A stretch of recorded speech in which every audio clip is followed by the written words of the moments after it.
Okay,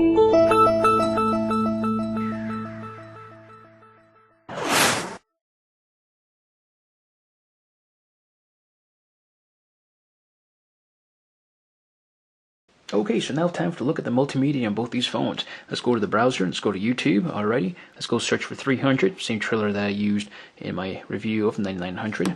See, well, they'll both load very quickly. This is the mobile version of YouTube. I'm more concerned to see how it loads when it buffers to the media player on each device, because it doesn't play inside the browser, it plays on the media player on the phone. Ready, and 3, 2, 1, boom. Oh! Look at that! 9900 seems to take the cake. 9700 just beat it by a bit. Alright, let's pause this.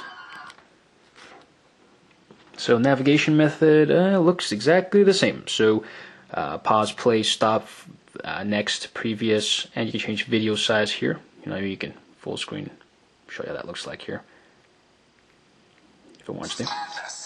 Alright. So you can change the screen size of the video. You can do the same thing up here on the 9700. So that's good to see. Let's go ahead and skip forward a bit on this one as well, because I want to test something else out. Okay. Hey.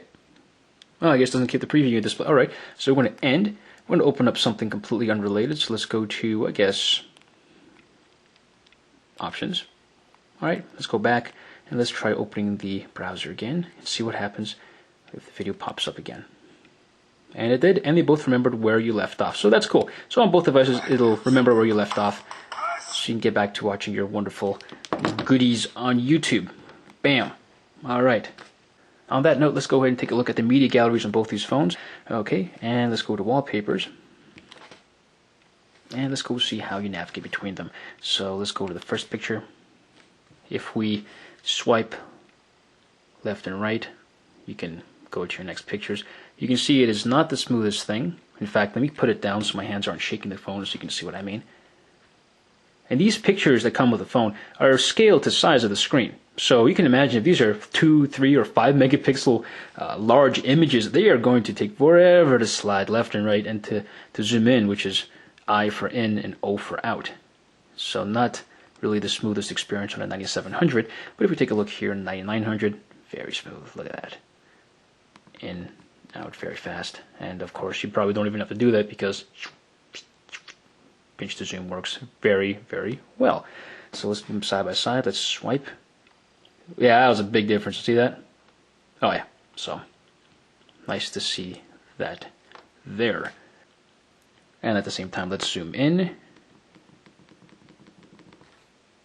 Cool. Let's try to zoom out as much as possible. Pretty much the same, but of course when it comes to larger images, I'm sure we'll see a big difference here on the 9900. So on the note of pictures, let's see how quickly the cameras launch on both these phones. Bam.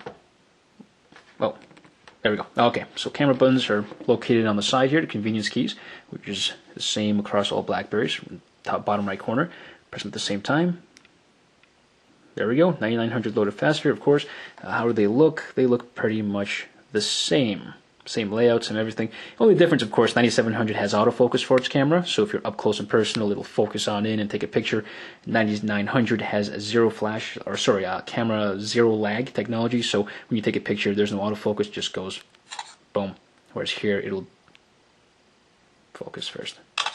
Yeah, and then it takes a picture. So that's another good thing to know between these two. Of course, on the 9700, camera's 3.2 megapixels. If it's a 9780, it's 5 megapixels, and it's 5 megapixels here as well on the Bold 9900, except it also has the capability of shooting 720p video. Very cool. So you get something more in that camera, not just megapixels, but also better video quality. And as for the audio volume of both these devices, I do find the speaker on the BlackBerry 9900 a bit louder. It's very hard to demonstrate, that's why I'm not going to bother. It won't translate well through the camera, but more specifically, the position of the speaker has changed. On the 9700, 9780, bam, it's right up here between the camera and the flash. 9900, it's right here where you take the battery plate up from the back of the phone. That's where the speaker is. And it seems to have a lot of bass, very clear, high trebles. I wouldn't blast music as loud as I could on it, however, it would bring it to the table if you wanted to. It is a bit clearer and a little bit louder than the 9700. Alrighty, and that pretty much wraps up our comparison between the BlackBerry 9700 and the 9900. Now, we already knew from the beginning the 9900 would win. This was more of a comparison to show you exactly what the differences are between OS 6 and OS 7 and what the hardware differences in the 9900 can bring to the table. Of course, visually there is not much of a difference. It's more of the power and sheer horsepower that the 9900 brings that really makes it such a great successor and a great add-on to the Bold lineup. Again, this is Elias playing Knuckles from Wireless Insider. Hopefully you found this video helpful. Please comment, subscribe, and tell me what you think. Until next time, take care.